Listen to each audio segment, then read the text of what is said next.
केंद्रीय गृहमंत्री अमित शाह आज पुणे दौऱ्यावरती असणार आहेत आणि अमित शहांच्या दौऱ्याच्या पार्श्वभूमीवर भाजपकडून शहरात जोरदार अशी बॅनरबाजी करण्यात आलेली आहे।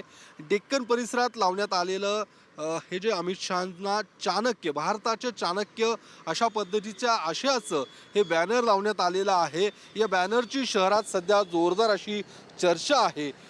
केंद्रीय राज्यमंत्री मुरलीधर मोहोळ यांच्याकडून हे बॅनर या डेक्कन परिसरात लावण्यात आलेला आहे। शहरात अशा पद्धतीचे अनेक ठिकाणी हे बॅनर्स लावण्यात आलेले आहेत आणि अमित शाह आज राष्ट्रीय सुरक्षा सल्लागार अजित डोवाल यांना जो राष्ट्रीय पुरस्कार अर्थात लोकमान्य टिळक राष्ट्रीय पुरस्कार हा दिला जाणार आहे, हा अमित शाह यांच्या हस्तेच प्रदान केला जाणार आहे। आणि याच अमित शहांच्या पुणे दौऱ्याच्या पार्श्वभूमीवरती काँग्रेसकडून देखील आंदोलनाचा इशारा देण्यात आलेला आहे आणि भाजप देखील या आंदोलनाला प्रत्युत्तर देणार आहे। त्यामुळे अमित शहांच्या दौऱ्याच्या पार्श्वभूमीवरती आज दिवसभरातील पुण्यातलं वातावरण तापलेलं आपल्याला पाहायला मिळतंय।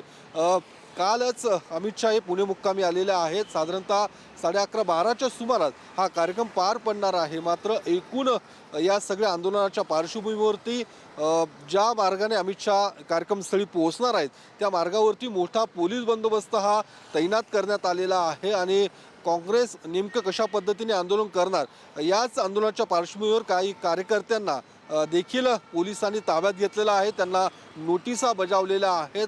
एकूण ज्या पद्धतीने हे आंदोलन पार पडणार आहे ते नेमकं कशा पद्धतीने पार पडणार, अमित शाह आजच्या या कार्यक्रमाच्या निमित्तानं दिल्लीच्या आंदोलनासंदर्भात काही भाष्य करणार का हे देखील बघणं तितकंच महत्त्वाचं आहे।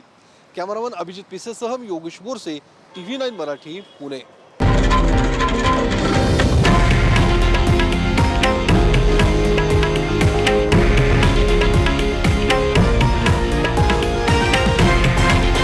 हे आहे देशातील नंबर 1 न्यूज नेटवर्क आणि आपण पाहत आहात TV9 मराठी, एकमेव।